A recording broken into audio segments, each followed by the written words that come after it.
Buenas noches, doctor Jesús Padilla. En esta oportunidad me ha tocado exponer sobre las perspectivas del Acuerdo Nacional sobre Inclusión. Eh, Estas perspectivas del Acuerdo Nacional sobre Inclusión para el Plan Educativo Nacional al 2036, básicamente el Ministerio de Educación se lo ha encargado al Consejo Nacional de Educación del Perú. El Consejo Nacional de Educación del Perú ha considerado dos ejes temáticos fundamentales para el desarrollo de la perspectiva al 2036. La primera perspectiva tiene que ver con el derecho como eje articulador del Plan Educativo Nacional. Eh, Como todos tenemos conocimiento, la Declaración Universal de los Derechos Humanos del año 1948 declara que todas las personas tienen derecho a la educación. Esto es a aprender a lo largo de toda la vida, independientemente de cualquier condición asociada a su procedencia, a sus creencias, a sus opiniones o características personales. En esta medida, el Estado está en la obligación de garantizarlo, protegerlo e incluso incentivarlo.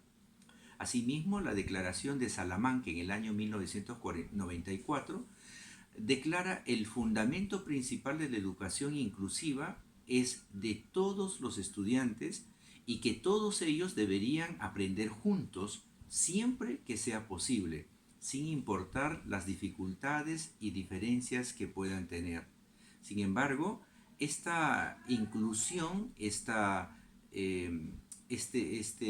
anhelo parece tan lejos de la realidad de nuestra nación porque hay mucha diferencia, es decir, no se trabaja de la inclusión educativa para todos los estratos sociales, porque el Estado peruano, más bien el gobierno de turno, la política de turno, hace una diferenciación y no está incluyendo a todas las culturas de nuestra nación.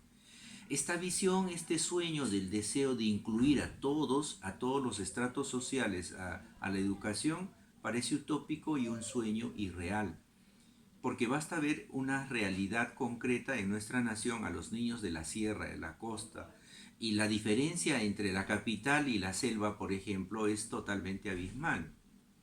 Mientras que se construyen mega colegios, mega instituciones educativas en Lima, como colegios emblemáticos, colegios presidencial o colegio de alto rendimiento, algunos lugares de nuestras comunidades sufren totalmente la necesidad atroz de una infraestructura. Sin ir muy allá, los asentamientos humanos, los colegios o las escuelitas están en los cerros y donde los niños tienen que subir largas distancias de escaleras para llegar a esos lugares, o en todo caso en algunas provincias donde la escuela realmente es lamentable porque carecen de techos, carecen de mobiliarios, carecen de pizarras y donde los docentes tienen que cruzar ríos, no hay un puente que conecte, no hay un camino que llegue y algunos niños tienen que caminar 2, 3, hasta 4 horas para ir a su centro de estudio y luego regresar con la lluvia, etcétera, etcétera. Entonces, cuando hablamos de inclusión desde la perspectiva de derecho, no se está cumpliendo. Por ejemplo, dice esta perspectiva del Plan Educativo Nacional al 2036 que para que el Estado pueda cumplir y garantizar el derecho de todos a la educación sin dejar a nadie atrás, se requiere cambiar de mirada, de perspectiva. Por ejemplo, se piensa que debe pensarse más en la persona, se cree que debe pensarse más en la persona y en los territorios, es decir, en las localidades y no del Estado y sus servicios. O sea, no se debe solamente mirar el Estado y sus servicios, sino más bien ir más allá, pensar en las personas, pensar en las poblaciones, pensar en las comunidades. Es decir, el Estado tiene la obligación de atender a las necesidades específicas de apoyo educativo. No solamente incluir a las personas con necesidades especiales, es decir, que tienen sordera, ceguera o sean mudos, sino también hay personas que tienen altas capacidades intelectuales, integración de repente tardía a la educación de algunas personas que no pudieron alcanzar la educación, otros tienen dificultades de aprendizaje y otros tienen condiciones especiales a quienes se requiere también incluirlos.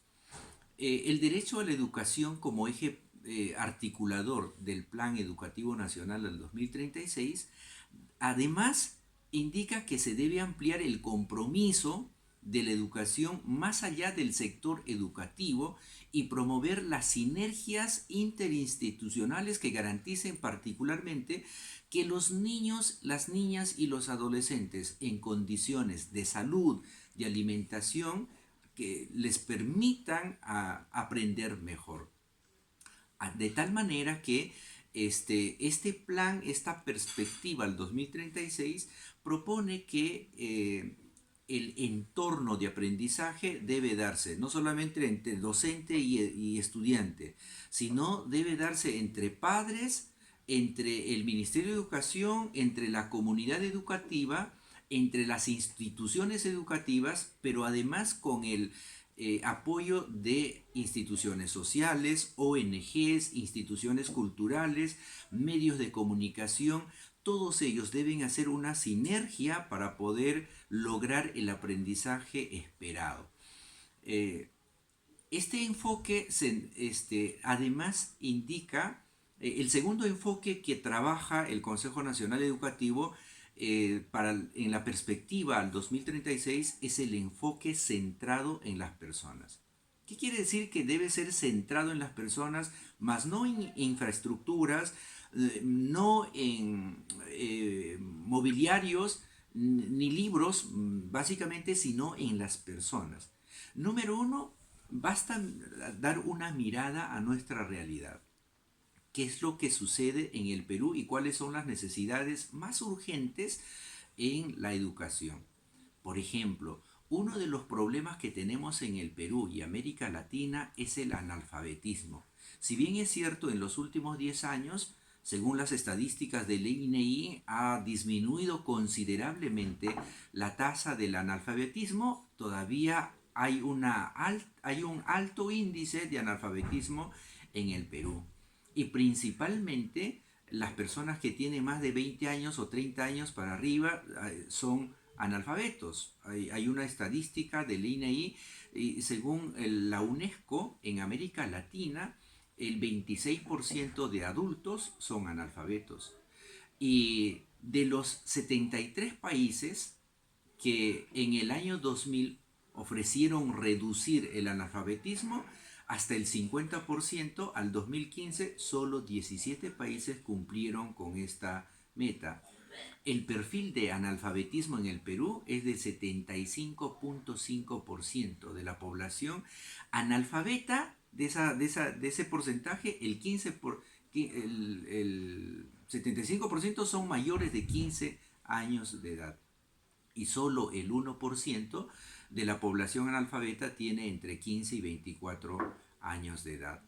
¿Eso qué significa? Que aunque se ha reducido en gran medida el analfabetismo, todavía es una cuestión que hay que luchar para erradicar completamente el analfabetismo de aquí al año 36. En consecuencia, además, en una perspectiva, en una mirada, en una lectura de la política educativa y de la condición, de la realidad de la política educativa, también hay un alto índice de violencia hacia la mujer. Según estadísticas del Perú, un 41.2% hay un alto índice de violencia hacia la mujer. Y fundamentalmente para el Consejo Nacional de Educación del Perú, la violencia hacia la mujer o hacia el género es debido a la falta de educación, a la falta de formación, a la ignorancia.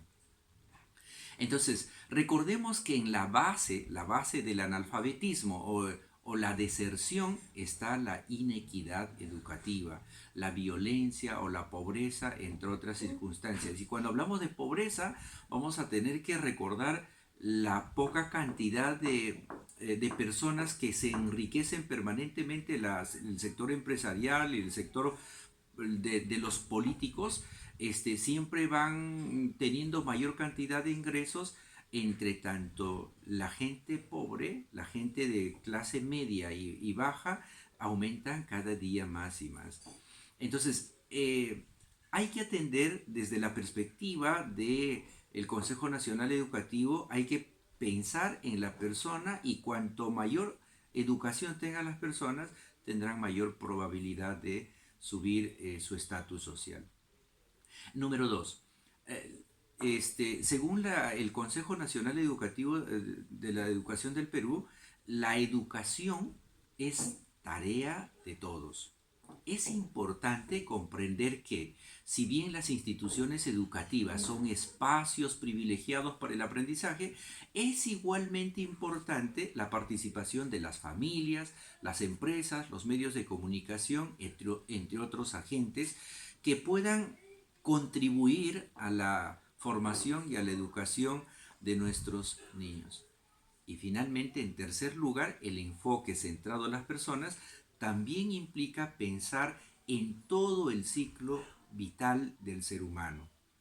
Eso quiere decir que pensar en las personas ayuda a comprender la real dimensión del desafío que tenemos como sociedad para lograr que cada quien desempeñe o desencadene su potencial, pueda desarrollar su potencial, sus capacidades y habilidades. Para tal fin, se ha organizado el trabajo en cuatro grandes grupos, ¿no? El primer grupo, la primera infancia, es decir, de 3 a 5 años de edad; la niñez, de 6 a 10 años de edad; la adolescencia, de 11 a 16 años; la juventud, de 18 a 24; y la adultez, de 24 para adelante. Pero además se quiere atender a los adultos mayores. Entonces, desde ese punto de vista, es sumamente importante que la política educativa esté centrado en estos dos ejes. Número uno, atender a los derechos de educación, el derecho universal a la educación, y atender la educación desde una perspectiva de atención a las personas. Puedo concluir entonces esta presentación diciendo: número uno, que la inclusión educativa trasciende lo educativo. ¿Qué significa? Trasciende a las escuelas, a los centros educativos, sino que debe llegar, además, debe empezar en los hogares, en la familia, debe continuar a través de los medios de comunicación, ahora por la internet, la televisión, la radio. Debemos confluir todos para que la educación continúe.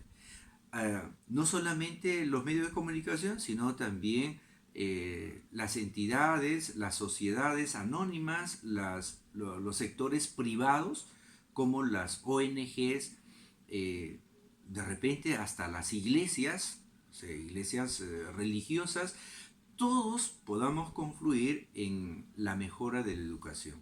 En segundo lugar, el derecho a la educación como base de las políticas de inclusión, como meta para todos, eliminando toda clase de barreras.